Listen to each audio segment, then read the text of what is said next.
Assalamu alaikum wa rahmatullahi ta'ala wa barakatuh. I welcome you viewers once again to Wide Angle IBN. We are here with Shk Tahir Ridha Jaffer from Qom. Sheikh is going to discuss with us some more hadiths from Imam Hussein alayhi salam based on akhlaq, so that we learn from the values of Ashura, lessons from Karbala. We get some views from Sheikh on akhlaqi points from the life of Imam Hussein alayhi salam. Sheikh, can you tell us something about forgiveness to others in the eyes of Imam Hussein alayhi salam?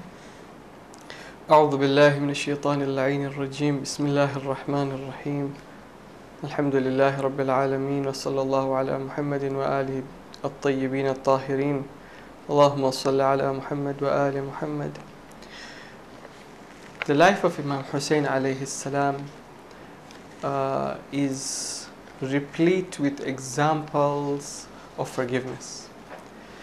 And in fact, we see some of the best examples of forgiveness practiced by Imam Hussein alayhi salam, both before Karbala and after Karbala. There is one hadith that I have come across which I found to be very interesting, especially since this hadith is not in Shia sources but is in non-Shia sources. A scholar by the name of Az-Zarandi, who was a Hanafi scholar, has mentioned this hadith, and it is a hadith that is completely in line with our beliefs about the Aimma alayhim salam, and particularly Imam Hussein alayhi salam. In this hadith, this scholar narrates from Imam Zainul Abidin alayhi salam.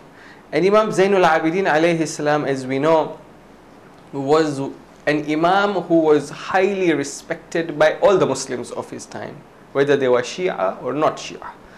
So he relates this hadith where the Imam alayhi salam is talking about his father and narrating from his father, Imam al-Hussein alayhi salam, and he says, سمعت الحسين عليه السلام يقول, I heard my father Imam Hussein alayhi salam say, لو شتمني رجل في هذا الأذن, if my enemy or if any person were to come and accuse me or verbally abuse me on this side of my ear, وأومى إلى اليمنى, and then came to the right side, وأعتذر لي في الأخرى, he turned the side and came to apologize on the other ear, لقبلت ذلك منه, I would have accepted his apology.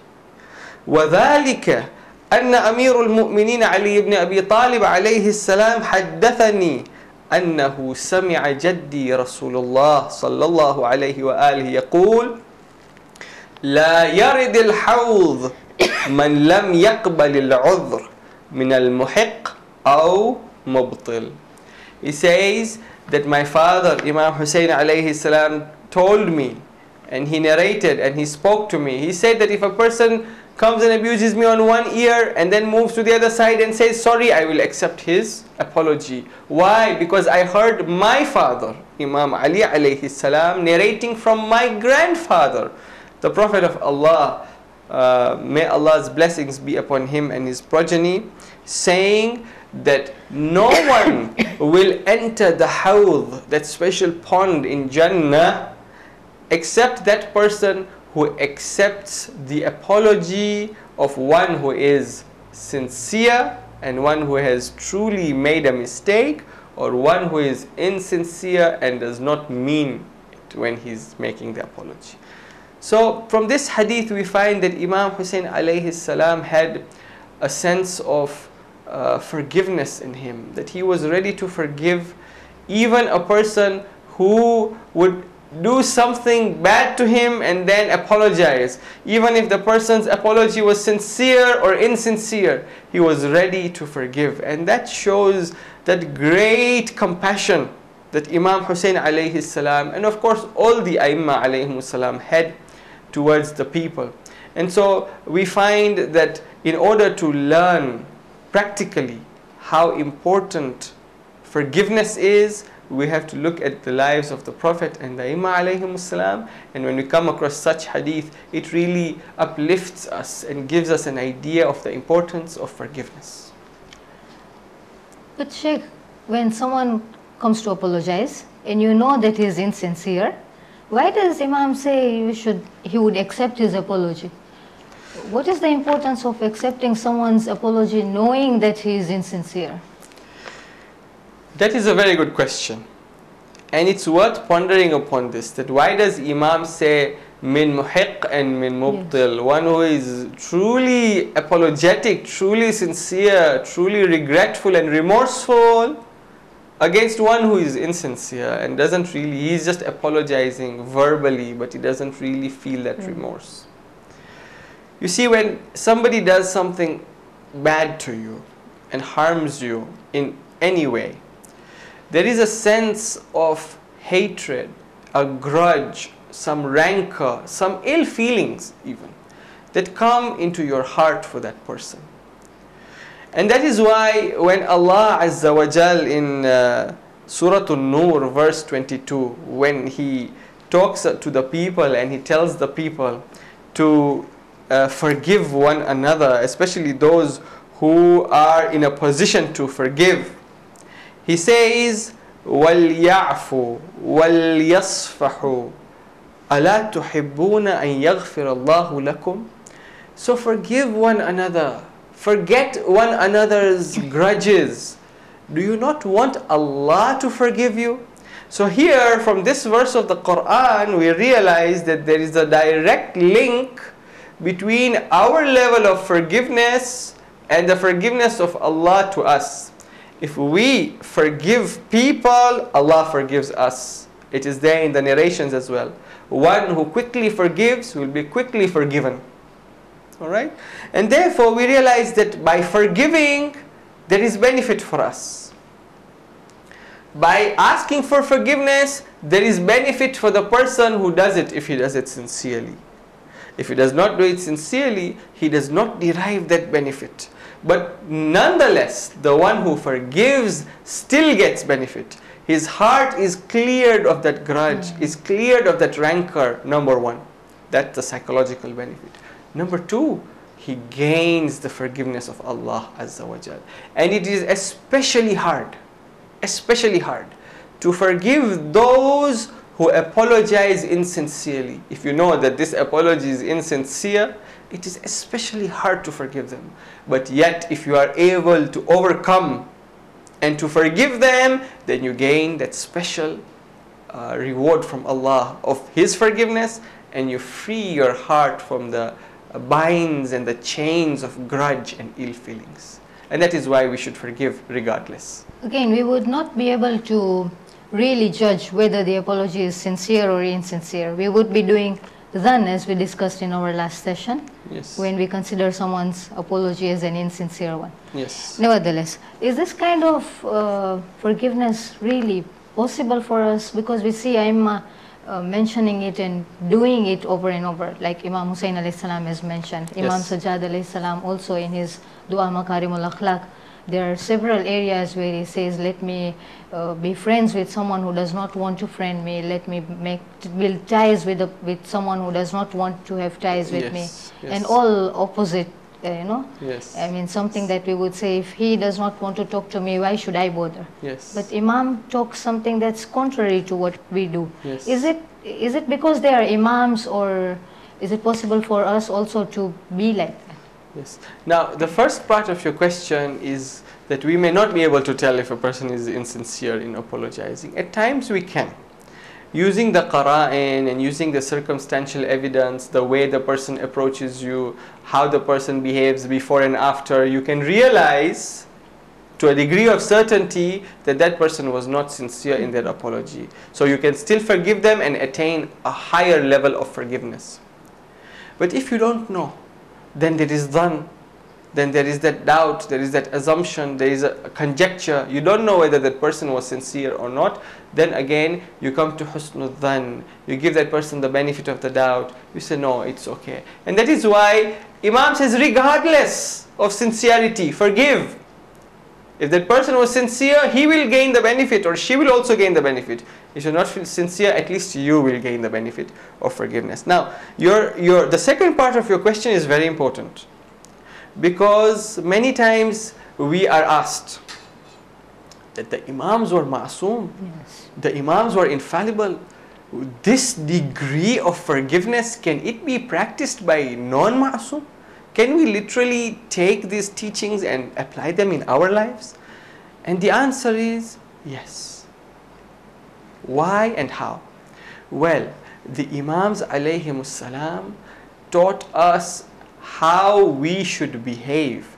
They were here to give us the formula to follow, and that is why we get these narrations from them. Rarely you will get an Imam saying that this you can't do. I am doing this, you can't do. Imam Ali alayhi salam says in Nahjul Balagha, this I am doing, I know this is too hard for you, so don't do this, but at least do X, Y, Z. So the Imam clarifies.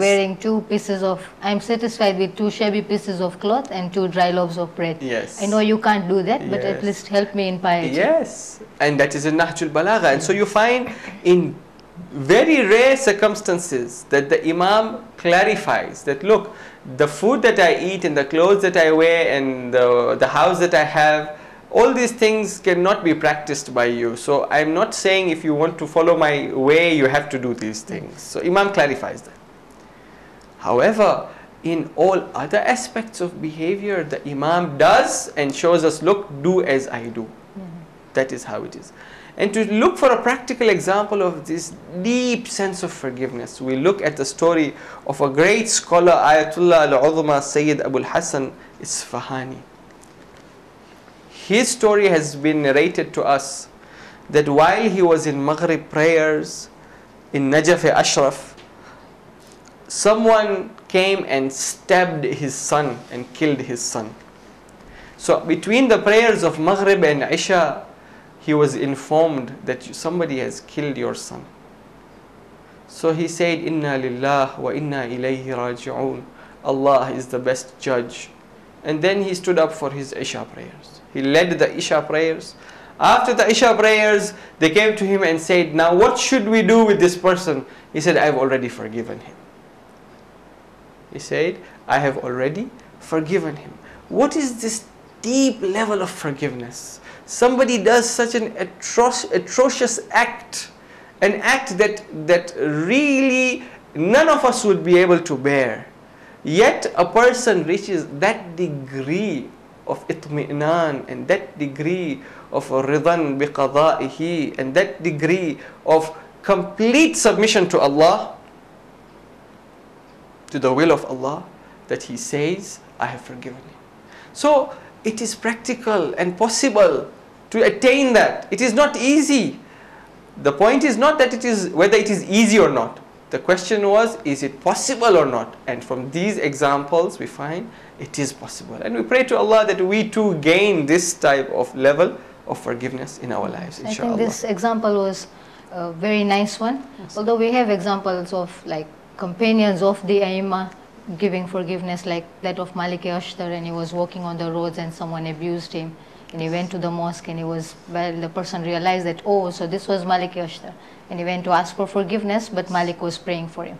But again, when you cite this example, people would say, but he had the benefit of being with the Imam and seeing the Imam, so it was easy for him to be like the Imam.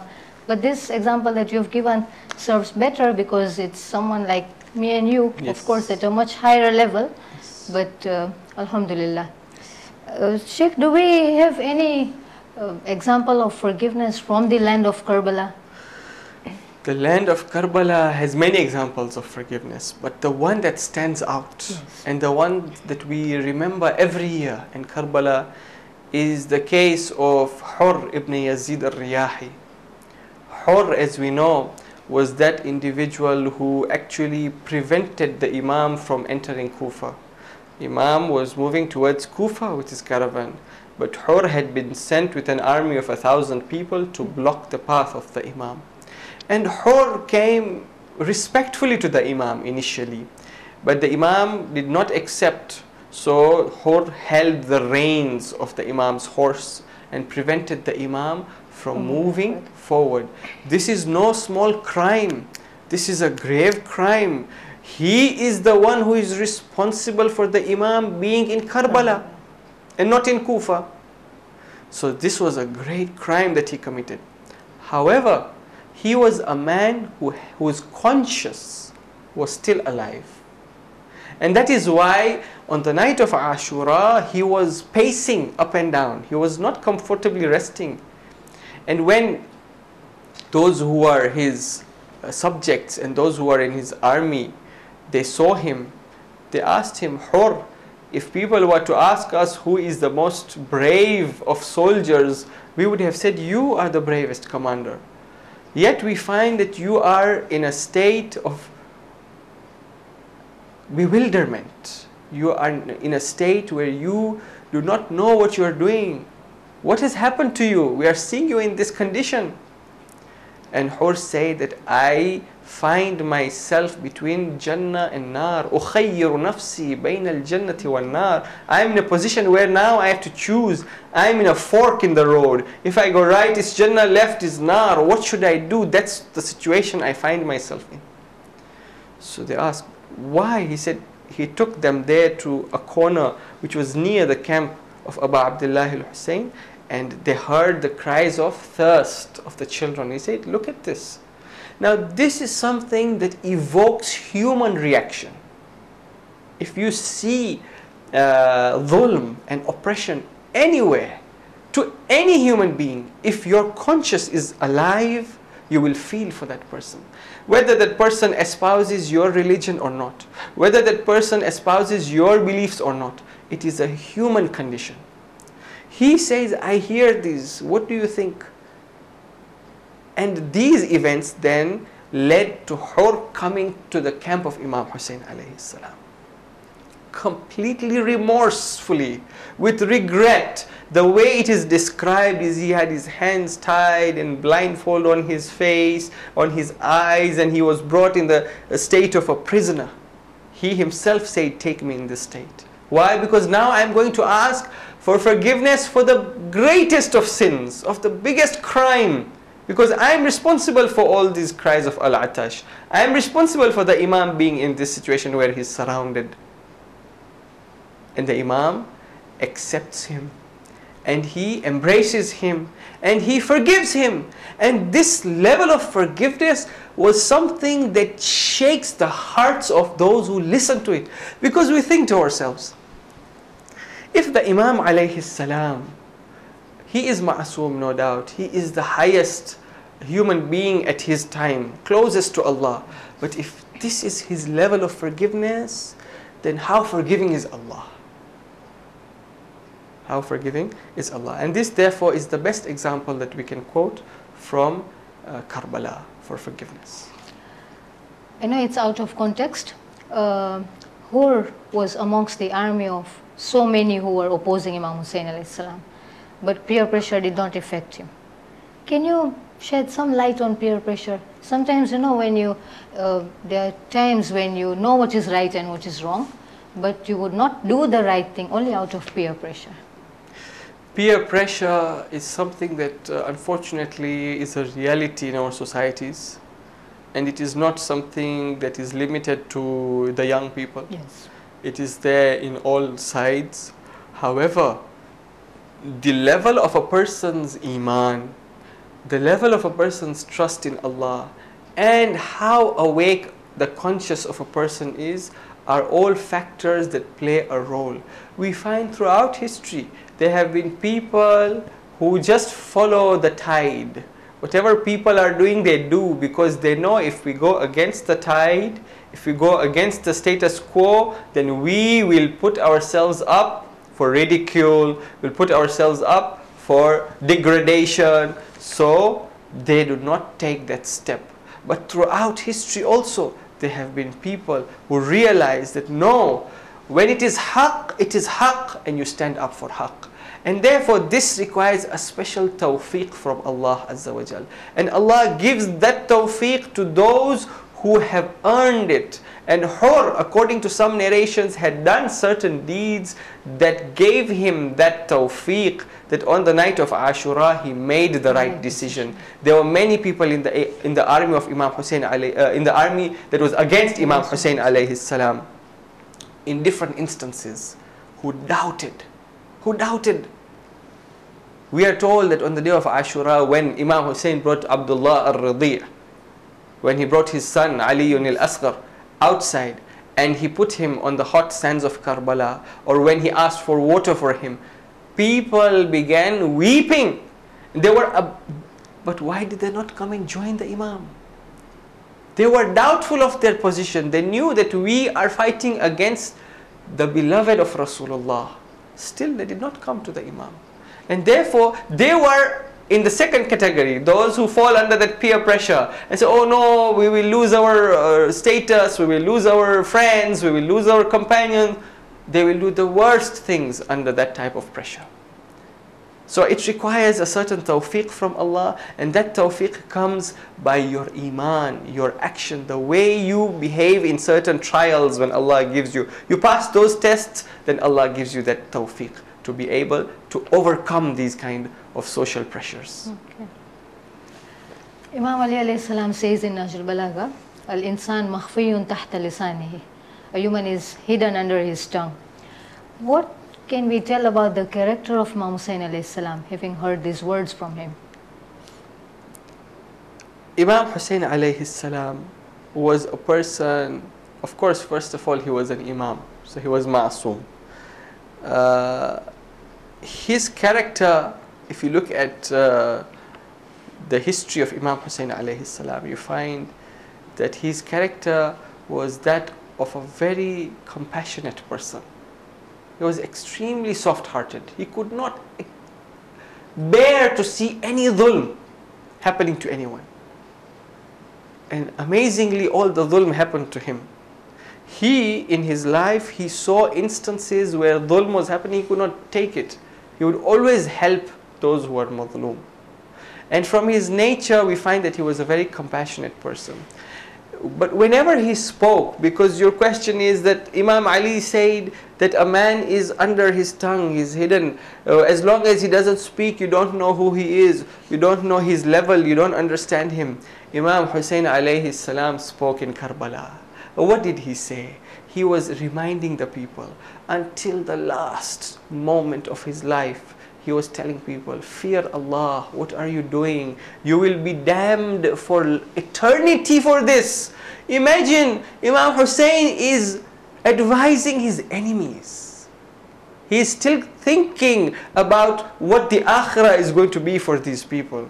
It reminds me of a verse in the Quran where Allah tells the Prophet, لَعَلَّكَ بَاخِعٌ نَفْسَكَ عَلَىٰ آثَارِهِمْ. لَعَلَّكَ بَاخِعٌ نَفْسَكَ has come more than once in the Quran. It means, oh Prophet, you might end up killing yourself. You might end up destroying yourself. You are just too compassionate. You care too much about the people who are not believing. Imam Hussain was just like that. On the plains of Karbala, arrows are coming. Many of his family members have died. Still, he's guiding the people. He's saying, you are going to put yourself, what reply will you give on the day of judgment? Think about your akhirah, think about the Prophet. He was guiding the people. So when we see the words of Imam Hussain, we realize his character. And that pristine character of Imam Hussain alayhi salam, as his words show us in Karbala. Imam Hussain alayhi salam was so forgiving that he was at an incomparable level of forgiveness. Why then do we Shias, claiming to be followers of Imam Hussain alayhi salam, after 1400 years of his sacrifice, we do not forgive those wrongdoers? Yes. On the contrary, we keep reciting in our ziyarah, لعن الله أمة قتلتك ولعن الله أمة ظلمتك ولعن الله أمة سمعت بذلك فرضيت بي. Why do we invoke curse upon the enemies when Imam used to forgive at such high levels? Why do we also not forgive the enemies now that such a great duration of time has passed? First and foremost, is it our place to forgive? If someone wrongs you, you can forgive them if you wish. If someone wronged someone else, how can you forgive them for wronging someone else? It makes no sense for us to forgive them for what they have done to the Imam. However, why do we do la'na?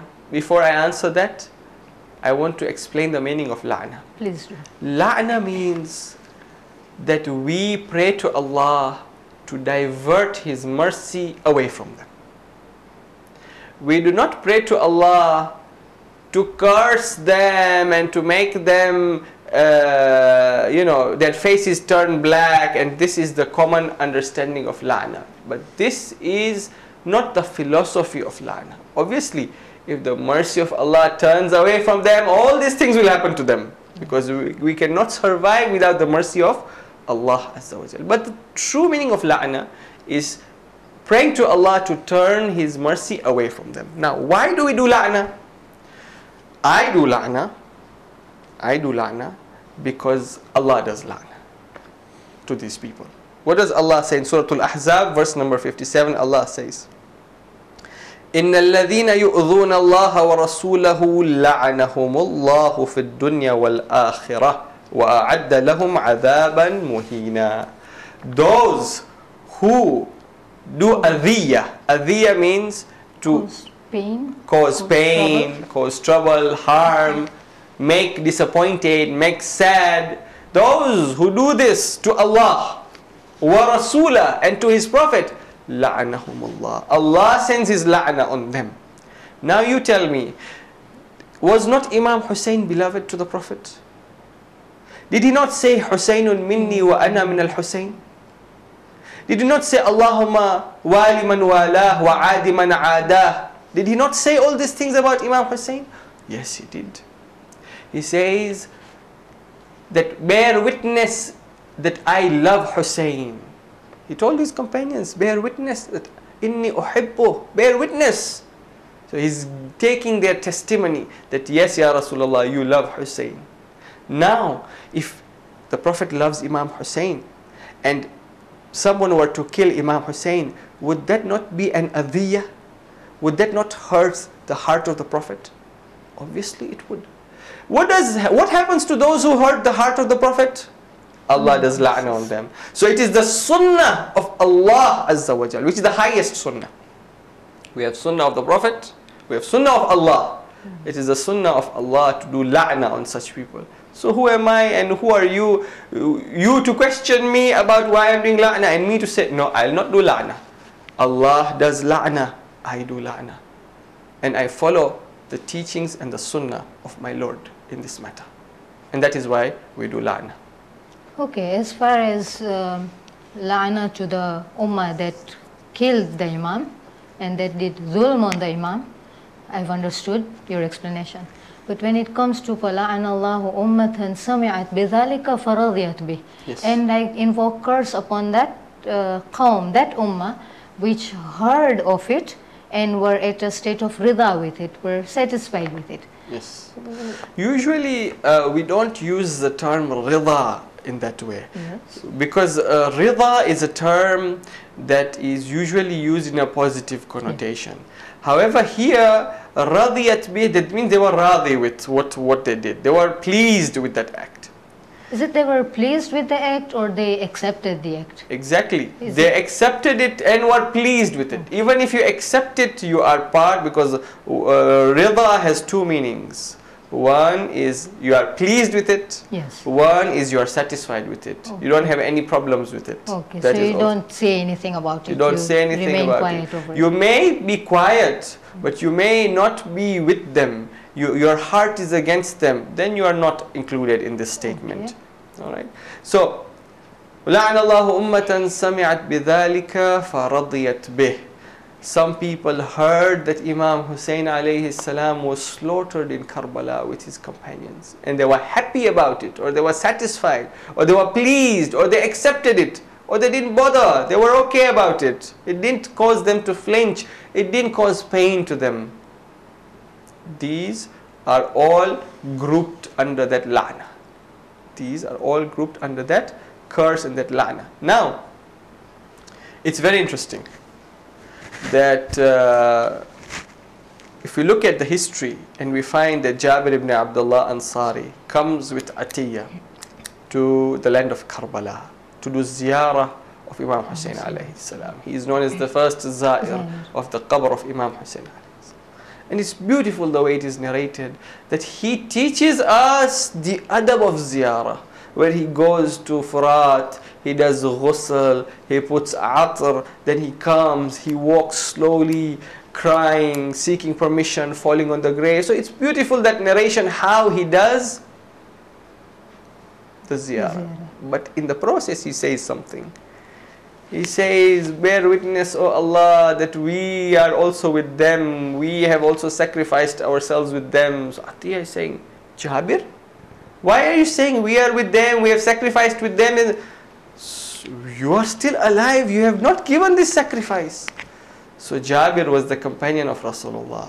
He says, Atiyah, I have heard with my own ears from Rasulullah that when you love the action of a community, of a group of people, then you are counted amongst them. And when you hate the action of a community or a people, then you are counted against them. Allah bears witness that I love what Imam Hussein did in Karbala, the sacrifice that he gave, and therefore I am with him. Therefore I am counted amongst those who are with him. And this shows us the philosophy. There is some short sermon in Nahjul Balagha also, where some companion comes to Imam Ali alayhi salam and says that my brother wished to be part of this battle, yes, but he could not. It was in the battle of Siffin, where he wanted to join, but he was unable to come. And Imam asked him, was his heart with us? Was his intention with us? Is he on our side? He said yes. So the Imam said, then he is with us. He is with us. And this is the point that is to be elaborated and understood when we talk about La'an Allahu, those who sami'at bihi wa radiyat bih, those who heard about what had happened in Karbala and were satisfied with it, or were pleased with it, or were part of it because of their acceptance of it. All right? And this is how we should understand this concept of not being passive in the way in which we deal with things that are happening in our lives which are wrong. Because if we see dhulm, see oppression, and we are not moved by it, we accept it, or we are even pleased with it, unfortunately, then we are counted amongst the zalimeen. If we see dhulm, and if you can, the riwayah says, if you can stop it with your hand, stop it with your hand. If you can't, stop it with your hand, stop it with your tongue. If you can't do that, then at least be against it in your heart. But if you don't do any of these things, then of course you will be counted amongst those who participated in that oppression. So we can practically implement this idea in our daily lives, inshallah.